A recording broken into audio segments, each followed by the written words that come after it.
Hello, नमस्कार, सत श्री अकाल, आदाब। तो कैसे हैं आप सब? स्वागत करता हूं मैं आप सभी का चाक एंड डस्टर में। बिहार, जैसा कि आप सबको पता है कि बिहार बोर्ड क्लास 10th का डेट शीट आ गया है, परीक्षा का तिथि आ गया है और सारे बच्चे कंफ्यूज हैं कि भाई क्या पढ़ना है, लास्ट समय पे क्या पढ़े, क्या रिवीजन करें कि बोर्ड में अच्छे मार्क्स आ जाएं। ठीक है, तो आज मैं आप लोगों को बताने वाला हूं कि बोर्ड में किस तरह के सवाल पूछे जाते हैं। ठीक है, क्या पैटर्न रहता है परीक्षा में सवाल का, क्या क्या चीज़ें जो मोस्टली सवाल पूछे जाते हैं वो क्या है, कौन सा टॉपिक कवर किया जाना चाहिए अभी लास्ट टाइम में। जैसे मान लो बहुत सारे बच्चों को कन्फ्यूजन रहता है, भाई यार हमने साल भर कुछ पढ़ा नहीं है, बहुत सारी चीज़ें छूटा हुआ है, तो लास्ट टाइम पे जो लास्ट मोमेंट पे जो रिवीजन होता है ना भाई, वो बहुत काम आता है। तो मैं वही लास्ट टाइम जो रिवीजन है वो बताने वाला हूँ कि आपको कहाँ से पढ़ना चाहिए, क्या पढ़ना चाहिए। ठीक है, तो चलो शुरू करते हैं कि आगे हमारा क्या क्या टारगेट रहने वाला है। तो देखो, सबसे पहली बात कि हमारा भाई आज का टारगेट क्या है कि भाई बिहार बोर्ड का जो परीक्षा तिथि है घोषित हो चुका है, आ चुकी है, और परीक्षा कब है ये बताने वाला हूँ। उसके बाद परीक्षा का जो पैटर्न है, किस तरह का पैटर्न रहता है, किस तरह का सवाल पूछा जाए, कितने खंड होते हैं, ये सारी बातें हम करेंगे। बिहार बोर्ड में जो भौतिक विज्ञान का परीक्षा है उसमें जो प्रश्न पूछे जाते हैं वो किस टाइप का रहने वाला है। और बिहार बोर्ड जो विज्ञान का मॉडल पेपर है भाई, मॉडल पेपर में खास करके हम आज बात करेंगे सिर्फ और सिर्फ भौतिकी वाले जो सेक्शन है, भौतिकी वाले जो आपके क्वेश्चंस हैं, सिर्फ उसी को डिस्कस करेंगे। तो चलो ठीक है, और देखते हैं कि क्या क्या चीज़ें भाई। तो देखो, सबसे पहली बात है कि भाई 17 फरवरी से हमारा क्या है भाई, एग्ज़ाम स्टार्ट होने वाला है। 17 फरवरी से हमारा एग्ज़ाम स्टार्ट हो रहा है और 17 तारीख को दो शिफ्ट में एग्ज़ाम होने हैं। एक मॉर्निंग शिफ्ट होता है, एक इवनिंग शिफ्ट होता है। मॉर्निंग शिफ्ट भाई तुम्हारा 9:30 से 12:45 तक चलेगा और इवनिंग शिफ्ट 2:0 से 5:15 तक चलने वाला है।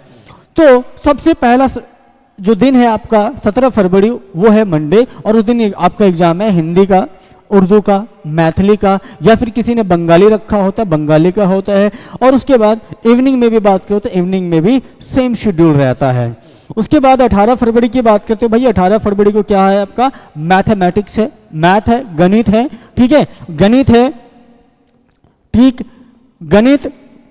और उसके बाद 19 तारीख को आपका संस्कृत रहने वाला है, संस्कृत है। और 20 तारीख को आपका सोशल साइंस है, जिसमें आपको पता है आपको पढ़ने हैं ज्योग्राफी, हिस्ट्री, सिविक्स, ये सारे के सारे जो चैप्टर्स हैं ना आपको इसमें पढ़ने होते हैं। उसके बाद 21 तारीख की बात करो भाई, 21 फरवरी को होता है अपना साइंस, जिसमें आपको भौतिकी, रसायन और जीव विज्ञान तीनों की तीनों पढ़ने होते हैं। और तीनों के कितने कितने मार्क्स होते हैं, कितने वेटेज होता है, कहाँ से क्वेश्चन ज़्यादा पूछे जाते हैं, ये सारे के सारे चीज़ें आप लोगों के साथ हम डिस्कस करेंगे। उसके बाद लास्ट में आता है 22 तारीख को आपका होता है इंग्लिश का पेपर, जो आपका मैंडेटरी है देना, उसमें पास होना बहुत ज़रूरी है।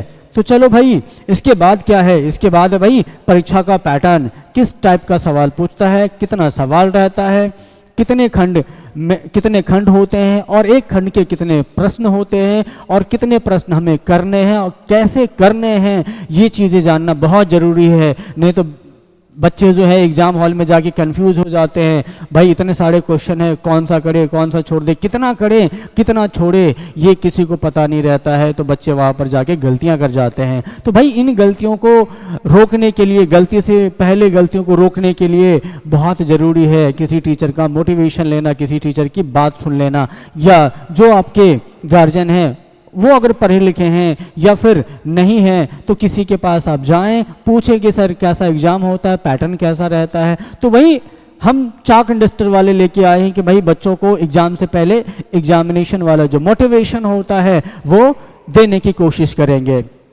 तो खंड अ की बात कर लेते हैं भाई। खंड अ में क्या होता है ना, कुल 80 क्वेश्चंस होते हैं। कितने भाई, कुल 80 क्वेश्चंस होते हैं। इन 80 क्वेश्चंस की बात करें, कुल 80 क्वेश्चन ऑब्जेक्टिव क्वेश्चन होते हैं। जो मेन चीज ये है कि भाई ऑब्जेक्टिव क्वेश्चन होते हैं। अब प्रश्न ये है कि इन 80 क्वेश्चंस में क्वेश्चन करने कितने हैं भाई, ये सारे करने होंगे क्या? ना ना ना ना ना ना, सारे नहीं करने भाई, सारे नहीं करने। जिसमें से केवल हमें 80 क्वेश्चन का ही जवाब देना है। 80 क्वेश्चन, सॉरी 40 क्वेश्चन का ही जवाब देना है, 80 का नहीं देना है बस। ठीक है, 80 का नहीं देना, सिर्फ 40 का जवाब देना है।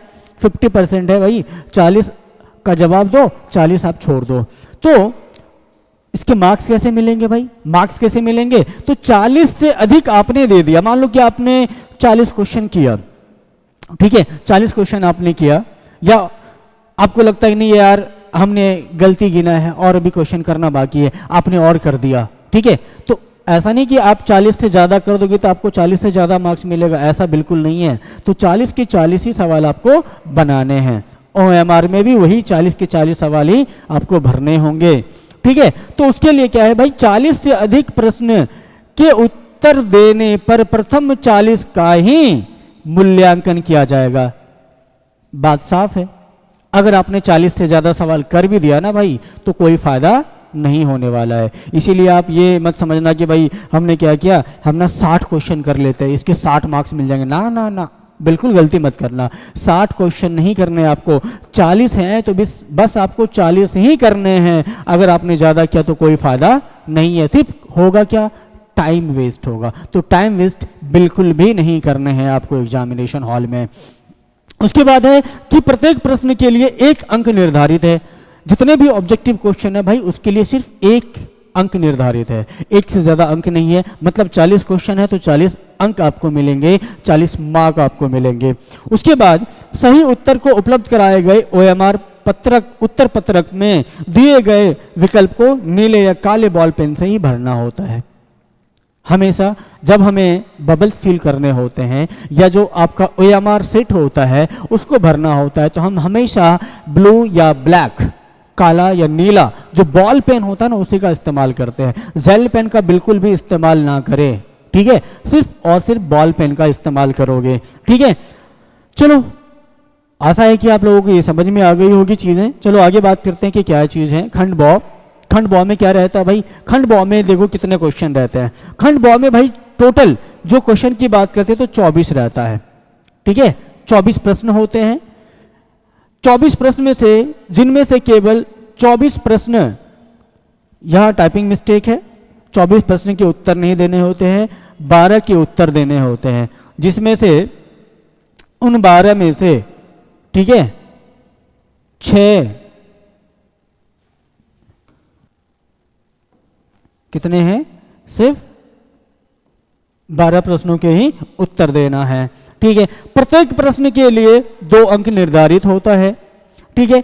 जिनके अतिरिक्त इस खंड में 6 दीर्घ उत्तरीय प्रश्न दिए गए होते हैं। इसके अतिरिक्त इस खंड में 6 दीर्घ उत्तरीय प्रश्न भी दिए होते हैं, ठीक है, जिनमें से किन्हीं 3 प्रश्नों का ही उत्तर देना है।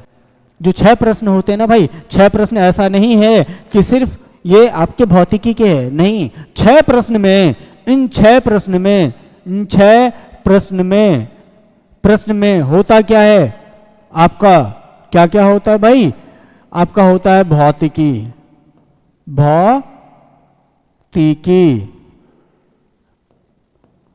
भौतिकी के आपके 2 क्वेश्चन होता है, ठीक है। उसके बाद रसायन शास्त्र के, रसायन के 2 क्वेश्चन होते हैं, और जीव विज्ञान के आपके 2 क्वेश्चन होते हैं, ठीक है। तो ऐसा नहीं कि 6 के 6 आपके फिजिक्स के होते हैं, 6 के 6 आपके भौतिकी के होते हैं, ऐसा नहीं है। इसमें क्या होता है भाई, 2 भौतिकी के होते हैं, 2 रसायन शास्त्र के होते हैं, और 2 जीव विज्ञान के होते हैं, ठीक है। तो भौतिकी, रसायन, जीव विज्ञान, ठीक है, के 2-2 प्रश्न होंगे। प्रत्येक प्रश्न के लिए 5 अंक निर्धारित है, ठीक है, 2-2 क्वेश्चन होता है और प्रत्येक के लिए 5 अंक निर्धारित होता है, ठीक है जी। अब बात करते हैं भाई, अब बात करते हैं कि प्रश्न किस प्रकार के पूछे जाते हैं भौतिकी में। तो भौतिकी की अगर बात करोगे भाई, भौतिकी में हमारे चैप्टर कितने होते हैं, ठीक है, भौतिकी में चैप्टर कितने होते हैं, ठीक है, भौतिकी में भाई चैप्टर कितने होते हैं, कितने चैप्टर होते हैं? तो चैप्टर पहला देखो, पहला चैप्टर कौन सा होता है आपका? पहला चैप्टर होता है भाई प्रकाश, इसको हम कहते हैं लाइट, ठीक है, लाइट। उसके बाद होता है मानव नेत्र, मानव नेत्र। उसके बाद होता है कौन सा? करंट इलेक्ट्रिसिटी, ठीक है, उसको क्या कहते हैं भाई? विद्युत, विद्युत धारा। उसके बाद होता है भाई आपका कौन सा? Magnetic effect of electric current.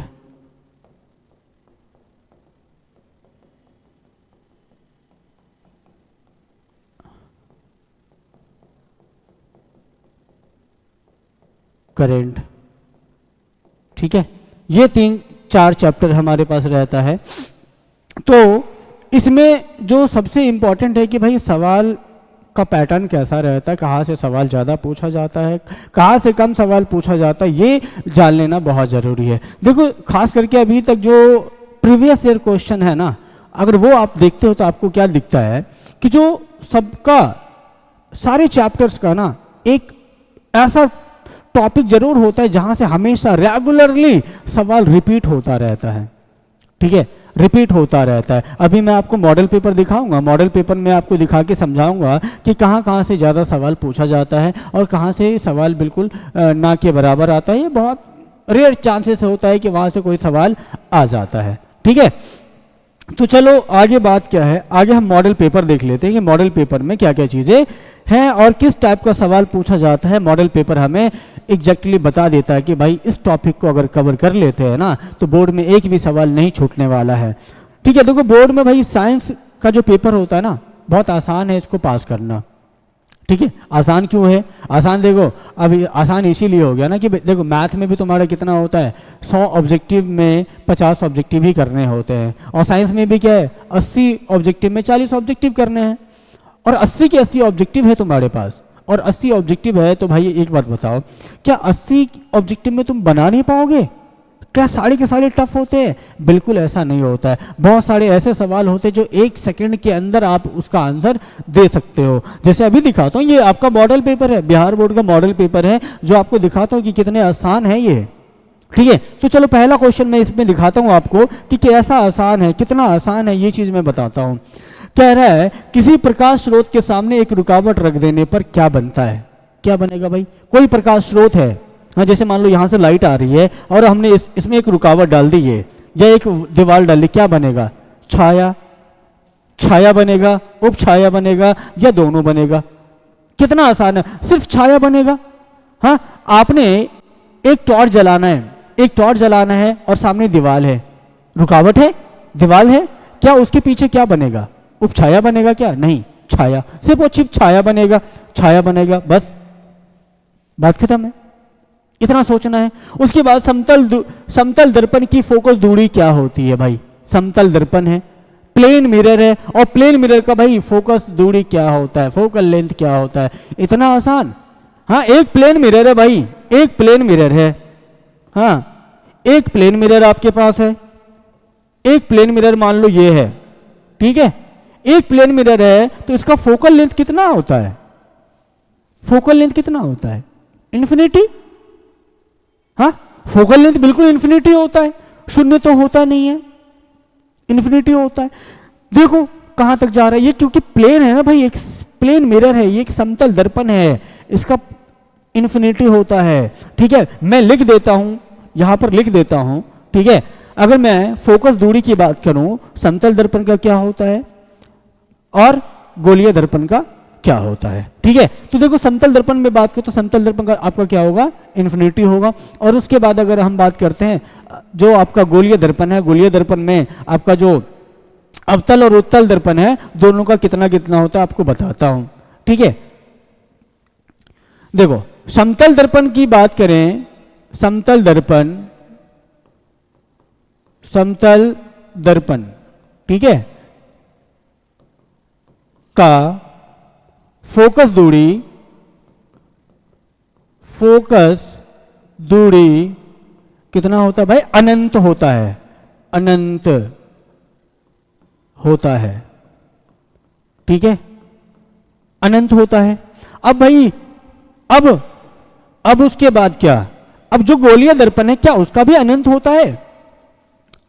क्या उसका भी अनंत होता है? नहीं, उसका अनंत नहीं होता, कुछ ना कुछ उसका फोकस लेंथ, फोकस दूरी क्या होता है? रहता ही रहता है। जैसे देखो ये हमारा क्या होता है भाई, ये कौन सा लेंस है बताओगे कोई? किसी को पता है क्या? ये दर्पण कौन सा है?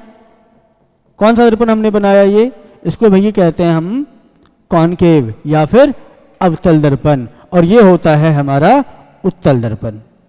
ठीक है, ये क्या है भाई? उत्तल दर्पण है। तो इसका जो फोकल लेंथ होता है ना भाई, इसका फोकल लेंथ दर्पण पर डिपेंड करता है कि कितना है ये इसका। तो यहां से यहां क्या होगा? इसका फोकस दूरी, फोकल दूरी।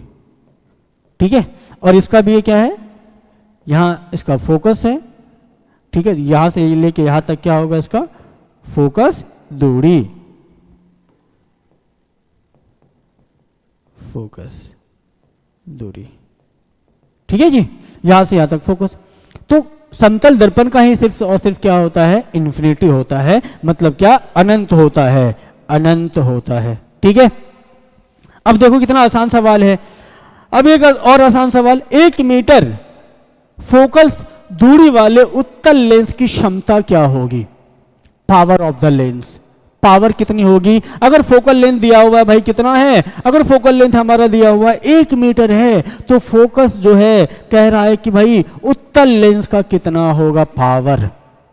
उत्तल लेंस का पावर बहुत आसान चीज है भाई, बहुत आसान चीज है। कैसे आसान है? अभी बता के दिखाता हूं, अभी बना के दिखाता हूं कि कैसे होगा इसका। आसान है, देखो इसमें भी सवाल हमने लिखा है यहां पर, power of a convex lens with a focal length of 1 metre will be. देखो भाई पावर क्या होता है? पावर क्या होता है? ठीक है, पावर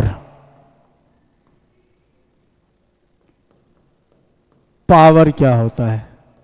ठीक है, पावर होता क्या है?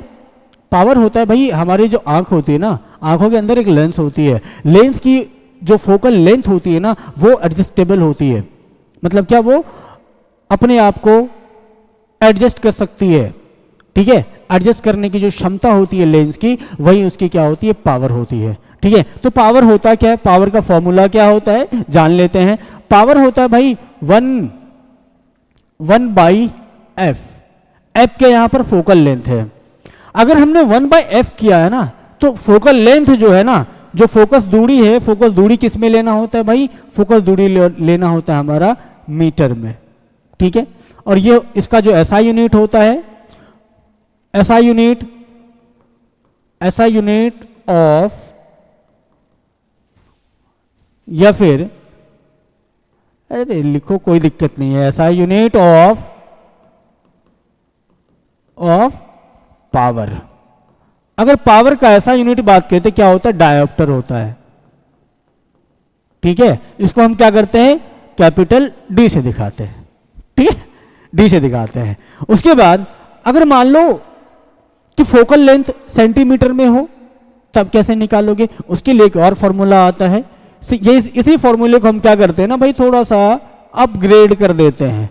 P = 100 डिवाइडेड बाई क्या करेंगे? फोकल लेंथ सेंटीमीटर में। बस सिंपल सा है।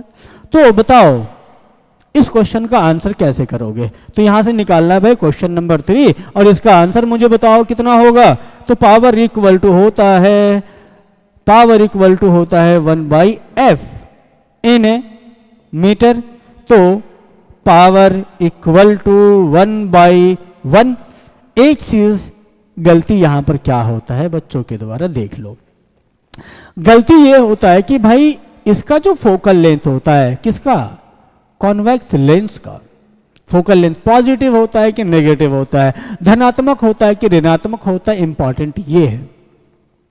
ठीक है, अगर आपने गलती किया यहां पर फोकल लेंथ लिखने में, साइन कन्वेंशन याद रहना चाहिए। ठीक है, अगर साइन कन्वेंशन आपको याद नहीं है तो बिल्कुल आप सवाल गलत करोगे। ऑप्शन भी आपको वैसे ही गलत करने वाला देगा, ठीक है, ऑप्शन भी आपको उसी प्रकार का गलत करने वाला देगा। तो सबसे पहले यह है कि भाई इसका फोकल लेंथ क्या होगा। फोकल लेंथ आपको पता है, जो कॉनकेव मिरर हो या कॉनकेव लेंस हो। कॉनकेव मिरर मतलब क्या, कॉनकेव मिरर मतलब ये मिरर, ठीक है। इसकी अगर फोकल लेंथ की बात करते हैं, फोकल हमारा क्या होता है, ये जो पोल होता है ना, पोल से लेफ्ट साइड में होता है, तो फोकल लेंथ इसके लिए नेगेटिव आता है। उसके बाद अगर हम कॉन्वेक्स मिरर की बात करते हैं ना भाई, कॉन्वेक्स मिरर का जो फोकल लेंथ आता है या फोकल दूरी आता है, वो क्या होता है, पोल से राइट साइड में होता है। और राइट साइड क्या लेते हैं, पॉजिटिव लेते हैं, और इधर नेगेटिव लेते हैं। अब लेंस की बात करते हैं, लेंस में भी वही सेम चीज होता है, सेम साइन कन्वेंशन लेंस के लिए भी लगता है। अगर हमने उत्तल लेंस देखना है, उत्तल लेंस हमारा कैसा होता है भाई, उत्तल लेंस हमारा इस टाइप का होता है, ठीक है। उत्तल लेंस का जो फोकल लेंथ होता है, फोकल दूरी होता है, वो क्या होता है, नेगेटिव, ऋणात्मक होता है, ठीक है जी, ऋणात्मक होता है। फोकल लेंथ क्या होता है, फोकस दूरी ऋणात्मक होता है। किसका, उत्तल लेंस का, ठीक है, उत्तल लेंस का ऋणात्मक होता है। तो आपसे सवाल क्या पूछा, कॉन्वेक्स लेंस का पूछा था,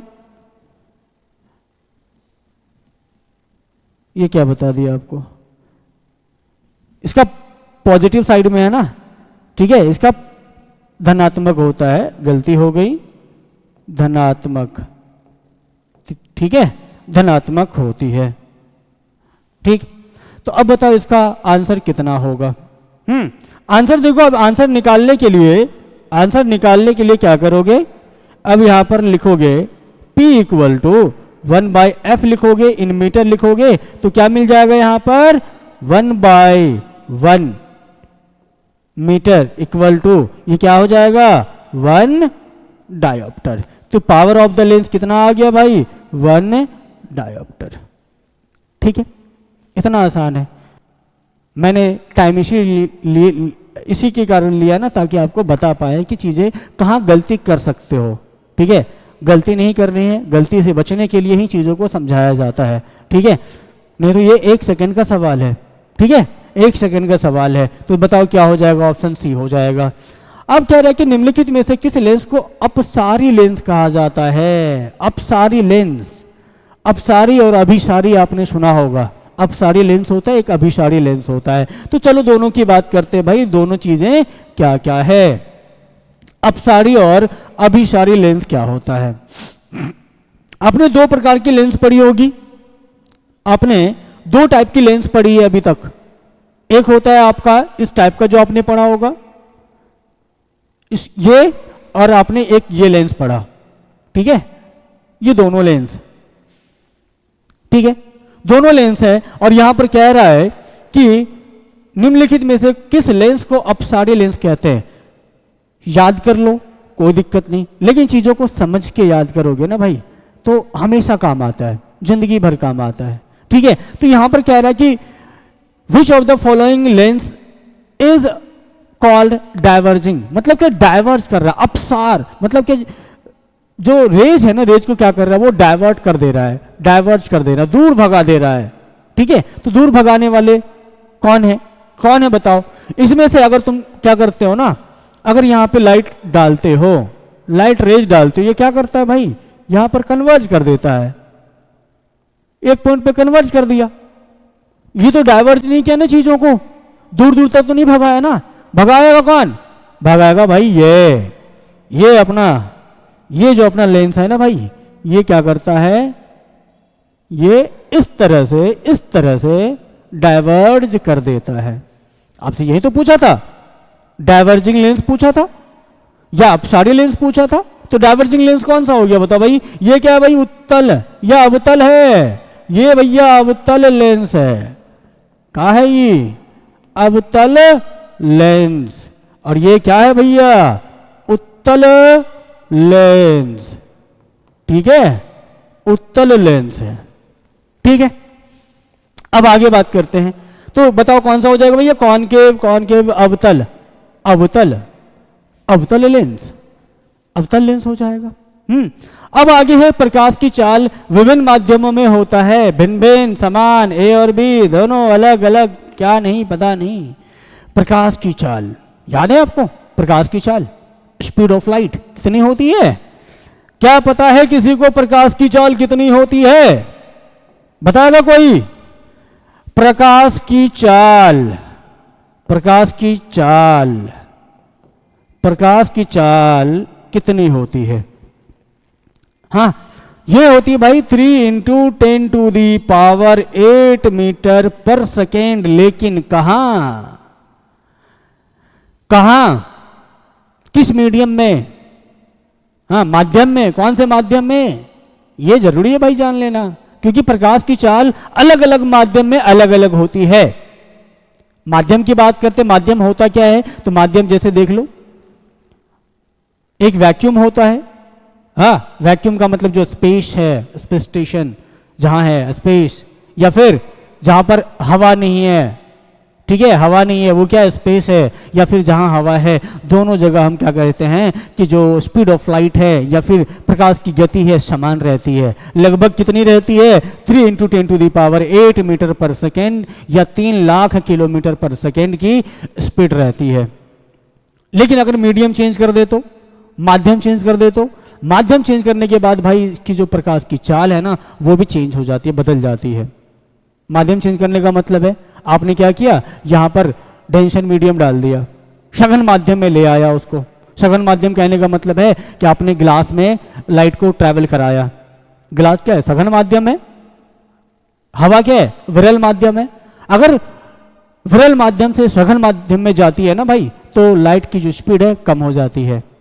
या फिर हवा से आप पानी में डालो लाइट को, वहां भी स्पीड क्या हो जाती है? कम हो जाती है। आपने पढ़ा है, आपने ये चीजें पढ़ा है। तो बताओ यहां पर क्या हो जाएगा? प्रकाश की चाल विभिन्न माध्यमों में भिन्न भिन्न होती है, समान नहीं रहती है। माध्यम बदलेगा तो जो प्रकाश की चाल है वो भी बदल जाती है। अब कह रहा है कि किसी लेंस द्वारा उत्पन्न आवर्धन का एसआई मात्रक क्या होता है? आवर्धन, आवर्धन आपने सुना होगा भाई, इसको इंग्लिश में कहते हैं मैग्निफिकेशन। तो मैग्निफिकेशन का भाई साहब एसआई मात्रक पूछा गया है। एसआई मात्रक इसका होता है क्या? कुछ है? होता है क्या? बताओ, चलो देख लेते भाई, देख लेते कि कितनी होती है भाई आवर्धन। आवर्धन, मैग्निफिकेशन भाई, मैग्निफिकेशन, ठीक है भाई। मैग्निफिकेशन को हम m से रिप्रेजेंट करते हैं, ठीक है। ये होता क्या है? ये होता है, अगर मिरर की बात करो तो मिरर के केस में क्या होता है? -v/u होता है, -v/u, या फिर hi/ho होता है। hi क्या है? इमेज की हाइट, और ho क्या है? ऑब्जेक्ट की हाइट, ठीक है। मतलब क्या है? इमेज की जो ऊंचाई होती है और ऑब्जेक्ट की जो ऊंचाई होती है उसका रेशियो होता है। अब एक बात बता दो भाई, अगर हम hi/ho करते हैं ना, hi/ho करते हैं, हाइट ऑफ इमेज किस में लेते हो भाई? सेंटीमीटर में लेते हो ना, सेंटीमीटर में लेते हो। और हाइट ऑफ ऑब्जेक्ट किस में लेते हो? ये भी सेंटीमीटर में लेते हो। तो मैं कहूं कि भाई अगर मान लो कि 5 सेंटीमीटर का ऑब्जेक्ट है, सॉरी इमेज बनी है, और 5 सेंटीमीटर की अगर हमारी ऑब्जेक्ट थी, ठीक है, ऑब्जेक्ट थी, तो बताओ ये बात, क्या सेंटीमीटर से सेंटीमीटर मर नहीं जाएगा? है, सेंटीमीटर से सेंटीमीटर मर गया तो आवर्धन आया कितना भाई? आवर्धन कितना आया? 1। क्या कोई यूनिट है इसका? है, सेंटीमीटर तो से सेंटीमीटर तो तुमने मार दिए, बचा कुछ नहीं। बचा क्या है? 1, सिर्फ 1। इसका मतलब क्या हुआ भाई? मैग्निफिकेशन का कोई यूनिट नहीं होता है, आवर्धन का कोई ऐसा यूनिट नहीं होता है। तो क्या हो जाएगा भाई, बता दोगे? यहां पे मात्रक विहीन होता है, मात्रक विहीन होता है, ठीक है, मात्रक विहीन होता है। चलो अगला क्वेश्चन देखते हैं कि और क्या है भाई। अब देखो अगला क्वेश्चन क्या है। निम्नलिखित में से किसका अपवर्तनांक सबसे अधिक होता है? अपवर्तनांक किसका अधिक होता है? रिफ्रैक्टिव इंडेक्स सबसे ज्यादा किसका होता है? हाँ, तो रिफ्रैक्टिव इंडेक्स बताओ। ये तो याद करने की चीज है भाई, याद रखो कि हीरा का सबसे ज्यादा होता है, बात खत्म है। हीरा का सबसे ज्यादा होता है, लगा दो, बात खत्म। ठीक है, उसके बाद एक अभिसारी लेंस बनाता है। अभिसारी लेंस बनाता है क्या? सदैव वास्तविक प्रतिबिंब, सदैव आभासी प्रतिबिंब, कभी आभासी तो कभी वास्तविक, इनमें से कोई नहीं। क्या बनाता है? अभिसारी लेंस होता कौन है भाई? ये जानना तो जरूरी है ना। अभिसारी लेंस कैसा होता है? कन्वर्जिंग लेंस है ना भाई, कन्वर्जिंग लेंस। कन्वर्जिंग लेंस किसको कहते हैं? सबसे पहली बात ये जानना होगा। कन्वर्जिंग लेंस भाई साहब ये होता है, ठीक है, कन्वर्जिंग लेंस ये होता है, कन्वर्जिंग लेंस, ठीक है, ये कन्वर्जिंग लेंस है।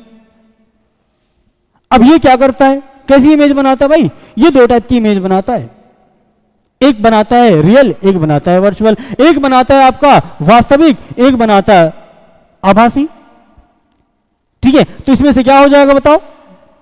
हाँ, तो कभी आभासी तो कभी वास्तविक। हाँ, आपने इमेज फॉर्मेशन बाय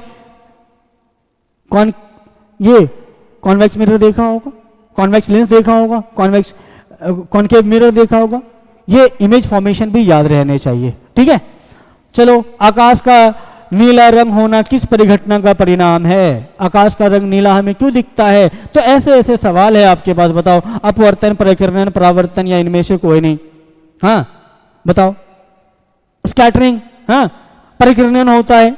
तो इस टाइप के सवाल रहते हैं, बिल्कुल आसान सा सवाल आपके बोर्ड में पूछे जाते हैं, ठीक है। तो फिजिक्स के देखो, अभी तक हमने इतने देखे, बहुत सारे इसमें सवाल हैं जो बहुत आसान रहता है, ठीक है। अब देखो, वृहद संख्या में प्रकाश सुग्राही कोशिकाएं कहाँ होती है? प्रकाश सुग्राही कोशिकाएं जो लाइट सेंसिटिव सेल्स होती है वो भाई कॉर्निया में पाई जाती है, या रेटिना में पाई जाती है, या प्यूपिल में पाई जाती है? बताओ, आसान चीज है। कहाँ पाई जाती है भाई? रेटिना में, रेटिना में पाई जाती है, क्योंकि वहीं से क्या होता है, जब इमेज बनती है ना, तो वही क्या होता है, हमारी जो नर्वस होती है माइंड से कनेक्टेड होती है, और वो जाके इमेज का इंफॉर्मेशन देती है। उसके बाद देखो, ये दूरदृष्टि के उपचार के लिए कौन सा लेंस का प्रयोग किया जाता है? उसके बाद है मानव नेत्र के लिए दृष्टि का अस्थायित्व होता है 1/16 second, persistence of vision 1/16 second. उसके बाद देखो, ये निम्नलिखित में से कौन सा मात्रक वाट के बराबर होता है? वाट के बराबर, वाट के बराबर, वाट। वाट से तुम्हें क्या याद आता है? ये किसका ऐसा यूनिट है, किसका ऐसा ही मात्रक है? याद है वाट का? हाँ, ये होता भाई पावर का। पावर, तो पावर को जानना जरूरी है। पावर, ये लेंस के पावर की बात नहीं कर रहे हैं हम, ये पावर की बात कर रहे हैं भाई, इलेक्ट्रिक पावर। क्या होता है? ये होता है कार्य बटा समय, बटा समय, ठीक है। अब बताओ, कार्य का ऐसा यूनिट क्या होता है? कार्य का ऐसा यूनिट होता है भैया जूल, जूल। और समय का होता भैया सेकेंड, ठीक है, ये सेकेंड होता है। तो बताओ ये क्या हो गया भाई? पावर का, पावर, या इसको हम क्या कहते हैं? शक्ति, शक्ति। शक्ति दे दे माता, शक्ति दे दे, ठीक है, इसको हम पी कहते हैं। और ये किसका ऐसा यूनिट है? जूल पर सेकेंड, जूल पर सेकेंड। या इसको क्या लिखोगे? जूल पर सेकेंड, इस तरह से लिखोगे।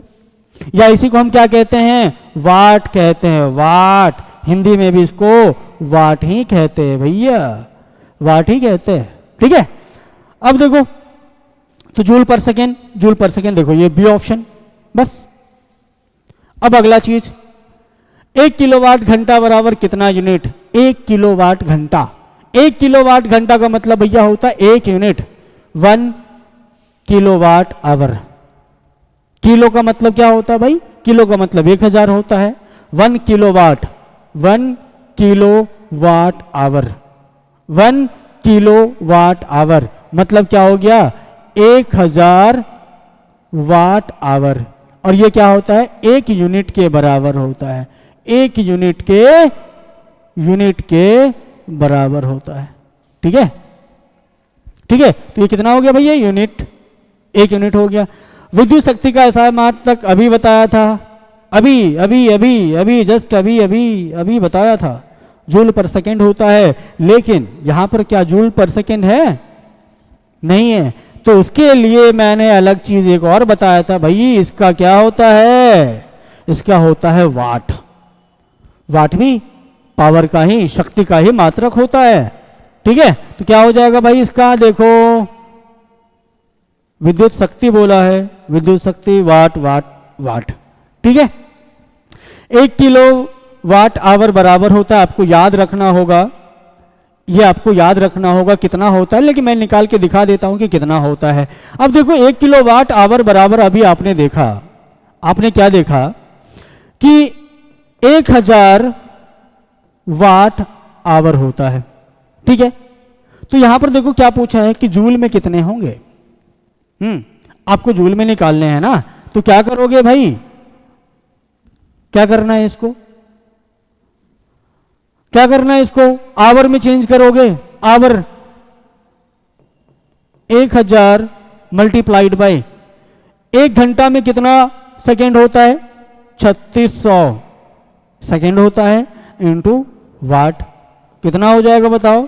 3000000 वाट। ठीक है, उसके बाद 1 kilowatt hour equal to, बताओ क्या इसको हम लिख सकते हैं 3.6 इंटू 10⁶ वाट? हाँ, और अगर 1 सेकेंड से डिवाइड कर दो तो ये जूल में चला जाएगा। ठीक है, तो ये हो जाएगा आपका 1 किलोवाट इक्वल टू 3.6 इंटू 10⁶ वाट। अब इसको जूल में लाना है। एक बात बताओ, पावर इक्वल टू क्या होता है? W/T। तो यहां पर देख रहे हो जूल किसका यूनिट है? वर्क का। तो W इक्वल टू क्या होता है? P into T. यहां पर क्या करोगे? 1 सेकेंड से अगर मल्टीप्लाई कर दोगे तो क्या मिल जाएगा आपको? 1 किलो वाट आवर। अच्छा 1 सेकेंड, ये तो आपने इसको चेंज किया ना, ये वाट आवर था, आपने इसको सेकेंड में चेंज कर चुका है, आपने सेकेंड में चेंज कर ही लिया है, तो कोई दिक्कत नहीं ना। ये हो गया, फिर क्या उतना घूमोगे, ये जूल हो गया। बस आपने आवर को सेकेंड में कन्वर्ट कर लिया था यहीं पे। ठीक है, वाट सेकेंड, तो ये क्या हो जाएगा? जूल हो जाएगा। ठीक, तो ये बिल्कुल आसान सा सवाल। तो इसी टाइप के भैया आसान सवाल रहने वाले हैं। देखो इसमें ये सारे के सारे आसान सवाल है, कोई दिक्कत नहीं है। तो इसी टाइप के सवाल आपके पास होते हैं। ठीक है जी। अब बताओ, दाएं हाथ के अंगूठे के नियम को किसने प्रतिपादित किया? विद्युत फ्यूज विद्युत धारा के किस सिद्धांत पर कार्य करता है बताओ। उसके बाद 1 मिली एम्पियर के बराबर कितना होता है? 10⁻³ एम्पियर होता है। प्रतिरोध का मान बढ़ाने के लिए प्रतिरोधकों को जोड़ा जाना चाहिए। कैसे जोड़ोगे? सीरीज कॉम्बिनेशन में या फिर पैरेलल कॉम्बिनेशन में? श्रेणी क्रम में या फिर किसमें? पार्श्व क्रम में जोड़ोगे तो बढ़ेगा। श्रेणी क्रम में जोड़ते हैं। श्रेणी क्रम में जोड़ने से क्या होता है? इसका जो प्रतिरोध है वो बढ़ जाता है। अब उसके बाद देखो, इलेक्ट्रिक हीटर की कुंडली बनाने में किस पदार्थ का प्रयोग किया जाता है? वो होता है भाई नाइक्रोम। नाइक्रोम का प्रयोग किया जाता है, क्योंकि नाइक्रोम का जो गलनांक है ना वो बहुत ज़्यादा होता है। निम्नलिखित में से, अब देखो ये आपका केमिस्ट्री का सवाल आ गया है, केमिस्ट्री वाले सर आएंगे तो इसको पूरा डिस्कस कर देंगे। तो चलो आगे देखते हैं कि अब खंड ब में क्या क्या चीज़ें हैं। खंड ब में देखो, पहला सवाल है, खंड ब में सवाल है, पहला फिजिक्स का सवाल है। वो क्या कहता है? रेलवे सिग्नल में लाल रंग का प्रयोग क्यों किया जाता है? बहुत आसान चीज है। रेलवे सिग्नल जो होता है, आपने ट्रैफिक लाइट्स देखी होगी, ठीक है, ट्रैफिक लाइट्स देखी होगी या रेलवे सिग्नल देखी होगी, वहां पर हमेशा रुकने का जो सिग्नल होता है ना वो लाल होता है। आखिर लाल ही क्यों होता है? लाल ही क्यों होता है? हम हरा क्यों नहीं रखते हैं? नीला क्यों नहीं रखते हैं? व्हाइट क्यों नहीं रखते हैं? लाल क्यों होता है? मैं बताऊं, लाल जो है ना भाई बहुत दूर से दिख जाता है। इसका जो आपका वेवलेंथ होता है ना, जो तरंग दैर्घ्य होता है बहुत ज्यादा होता है। इसी वजह से वो लाल कलर का उपयोग किया जाता है, ट्रैफिक सिग्नलों पे उपयोग किया जाता है। आपने देखा होगा हमारी गाड़ियों की जो है कि जो ब्रेक लाइट होती है ना, जो ब्रेक लगाते हैं तो लाइट जल जाती है ना पीछे, वो भी लाल होती है। क्यों? ताकि पीछे वाले जो बाइक वाला हो या कार वाला हो उसको पता चल जाए कि भाई आगे कोई है, कोई गाड़ी है, क्योंकि वो उसकी वेवलेंथ ज़्यादा होती है, तरंग दैर्घ्य ज़्यादा होती है, वो जल्दी बेंड नहीं होती है। ठीक है, इसी वजह से वो बहुत दूर से भी दिखाई दे जाती है, चाहे कोहरा रहे, धुंधलापन रहे, वायुमंडल में गैसीय पदार्थ ज़्यादा हों, दिखाई ना दे रहे हो चीज़ें, लेकिन लाल कलर आसानी से दिख जाती है। कभी कभी आपने उड़ते आसमान में किसी प्लेन को जाते हुए देखा होगा, उसकी एक टिमटिमाती हुई लाल कलर की जो लाइट होती है ना, वो दिख जाती है कि नहीं है? तो यही सब चीज़ है। अब हीरे में पूर्ण आंतरिक परावर्तन होने का क्या कारण है? ये भी आसान चीज़ है। हीरे में पूर्ण आंतरिक परावर्तन क्यों होता है? ये चीज़ भी आसान है। तो इसी टाइप के भाई साहब सवाल आपसे पूछे जाते हैं। ठीक है, तो आप इस टाइप के सवाल को अच्छे से प्रिपेयर कर लो। ठीक है, जब तक आप प्रिपेयर नहीं करोगे ऐसे सवालों का, तब तक आपको बहुत दिक्कतें आने वाली है। ठीक है, तो ऐसे ऐसे सवाल आप पढ़ो बार बार। ठीक है, तो ये आसान चीज़ है, ज़्यादा टफ नहीं है चीज़ें। अब देखो भाई, फ्यूज के तार के 3 प्रमुख विशेषता बताएं। जो फ्यूज तार होती है ना, इसकी 3 विशेषता बतानी होती है। फ्यूज तार कौन सा होता है भाई? फ्यूज तार आपने देखा होगा, जो आपका मीटर बोर्ड होता है वहाँ पर एक फ्यूज लगा रहता है, या फिर जितने भी इलेक्ट्रॉनिक इक्विपमेंट्स होती है ना, तो वहाँ पे एक फ्यूज लगा रहता है। वो तार कैसा रहना चाहिए, उसका गलनांक कैसा होना चाहिए, उसका जो टेम्परेचर ज़्यादा होने के बाद गल ना जाए, ये सब का ध्यान रखा जाता है। ठीक है, तो ये सारी चीज़ें आपको ध्यान रखना होगा, पढ़ना होगा। ठीक है, तभी जाके आप बोर्ड में अच्छे मार्क्स ला पाओगे, है कि नहीं है? तो ठीक है, तो इस टाइप के सवाल देखो, विद्युत धारा के चुंबकीय प्रभाव से संबंधित दक्षिण हस्त अंगूठा के नियम को लिखें। इस टाइप के सवाल हैं। मैं इसको बशर्ते एक वीडियो और बना के ना सारे सवालों का जो आंसर राइटिंग स्किल है ना, उस पर एक वीडियो लाऊंगा, और चाक एंड डस्टर पे आपको पूरी तरह से सारी चीज़ों को जो आंसर राइटिंग स्किल होती है ना, मैं एक प्रॉपर तरीके से उसका आंसर राइटिंग स्किल लेके आऊँगा और आपको दिखाऊंगा कि किस तरह से चीज़ों का आंसर दिया जाता है। ऑब्जेक्टिव में तो कोई दिक्कत नहीं होती है बच्चों को, ऑब्जेक्टिव में बस रंगना होता, रंग के निकल जाओ, कोई दिक्कत नहीं है। लेकिन आंसर कटता कहाँ है ज़्यादा, मार्क्स कटते कहाँ है बच्चों के ज़्यादा, तो वो होता है भाई ये सब्जेक्टिव सवाल में। और उसके लिए सबसे ज़्यादा जरूरी है आंसर की प्रॉपर राइटिंग। जो आपके पास आंसर है उसकी प्रॉपर राइटिंग होनी जरूरी है, क्योंकि जो आपकी कॉपी चेक कर रहे हैं ना, जो आपके परीक्षक जो कॉपी चेक कर रहे हैं, तो उनको ये लगना चाहिए कि भाई आपने जो लिखा है एकदम सही चीज़ें लिखा है। भले आपको कॉपी भरने की ज़रूरत नहीं है, ठीक है, आपको कॉपी भरने की ज़रूरत नहीं है, आप जो लिखो सटीक लिखो। 2 लाइन में आपने आंसर लिखा है ना, 2 लाइन ही लिखा है तो बहुत बढ़िया तरीके से लिखा है कि उसका जो मार्क्स काटने के लिए सोचना पड़े लोगों को। तो लोगों को बस यही चाहिए होता है, परफेक्शन चाहिए होता है लोगों को। आंसर राइटिंग हर कोई कर लेता है, लेकिन परफेक्ट आंसर उसका जो होता है ना, वो कॉपी चेक करने वाले को आकर्षित करता है। और एक बात और मैटर करता है, आपका राइटिंग अच्छी है या बुरी है, वो भी लोग देखता है। इसीलिए अभी आपके पास जितना समय है उसमें आंसर राइटिंग को आप महत्वपूर्ण रखें। ठीक है, आंसर राइटिंग स्किल देखें। ठीक है, आंसर राइटिंग जितना आप देखेंगे किस तरह से आंसर लिखा जाता है, उतना ही ज़्यादा बेनिफिशियल होगा। कम से कम समय में आपको अच्छे मार्क्स लाने हैं तो आंसर राइटिंग स्किल सीखने की बहुत ज़रूरी है। उसके बाद देखो भाई, पशु गोबर और जीव अवशिष्ट, ये तो आपकी बायोलॉजी वाले चैप्टर से हो गए। तो बायोलॉजी वाली जो मैम आएंगी, ठीक, डॉक्टर सुजीता मैम आएंगी, तो आपको सारी चीज़ें बता देंगी। ठीक है, अब देखो यहाँ पर क्या कह रहा है कि किरण आरेख की मदद से उत्तल और अवतल लेंसों के प्रथम और द्वितीय मुख्य फोकस को समझाएं।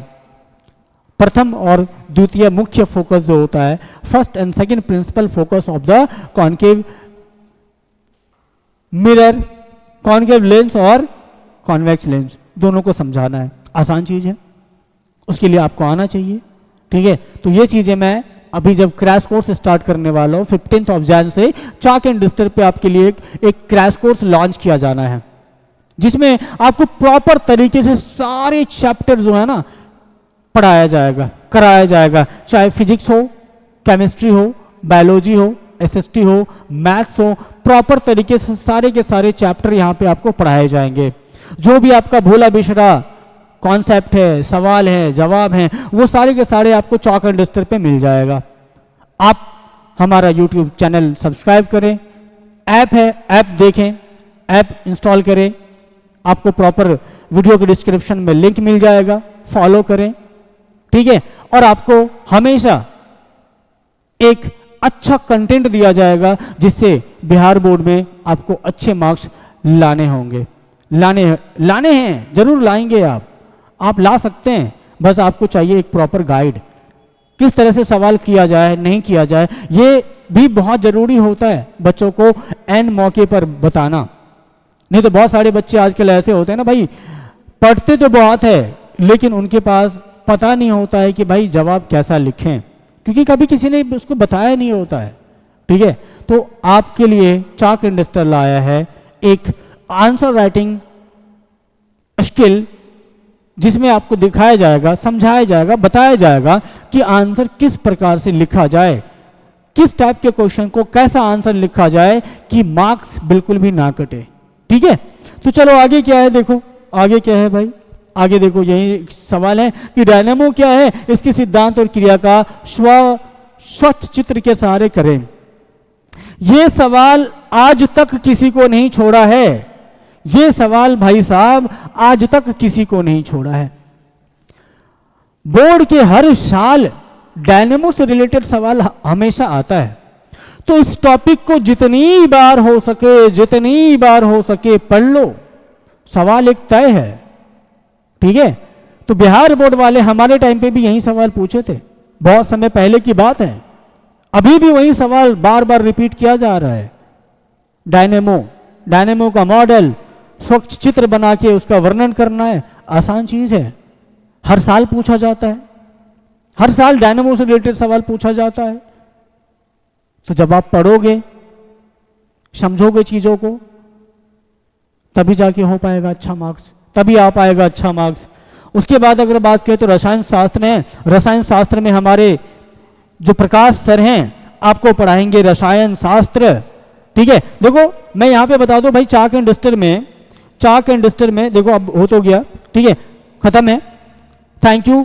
लेकिन उससे पहले आपको मैं बता दूं कि चाक एंड डिस्टर आपके लिए क्रैश कोर्स लॉन्च करने वाला है 15 जनवरी से, जहां आपको सारे सब्जेक्ट के अलग अलग टीचर मिलेंगे और वो आपको पढ़ाएंगे, बिहार बोर्ड से रिलेटेड जितने भी चैप्टर्स है सबको पढ़ाया जाएगा। ठीक है, तो मैं आपको बता दूं कि इसमें जो टीचर हैं, टीचर कौन कौन से रहने वाले हैं, क्या क्या चीजें वो पढ़ाएंगे आपको। ठीक है, तो चलो मैं बताता हूं आपको कौन कौन से टीचर हैं, क्या क्या पढ़ाएंगे। अगर मैं भौतिकी की बात करता हूं, भौतिकी की मैं तो भाई मैं ही हूं, मेरा नाम है प्रमोद सर, मैं पढ़ाऊंगा आपको भौतिकी।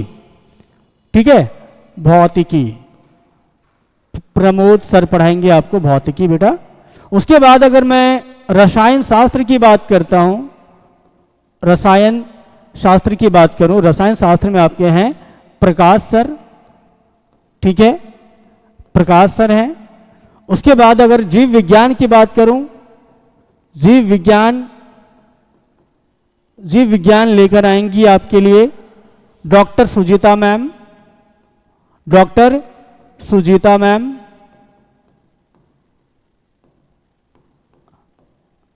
ठीक है, उसके बाद अगर मैं एसएसटी की बात करता हूं ना, एसएसटी के लिए आएंगे आपके कौशल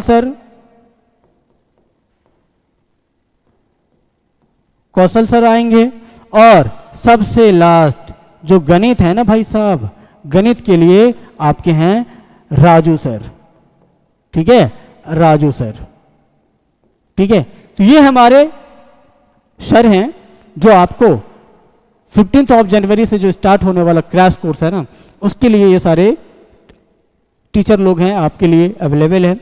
आप हमेशा पढ़ते रहें और समझते रहें चीज़ों को, और हमारे चैनल को जरूर सब्सक्राइब करें, ठीक है।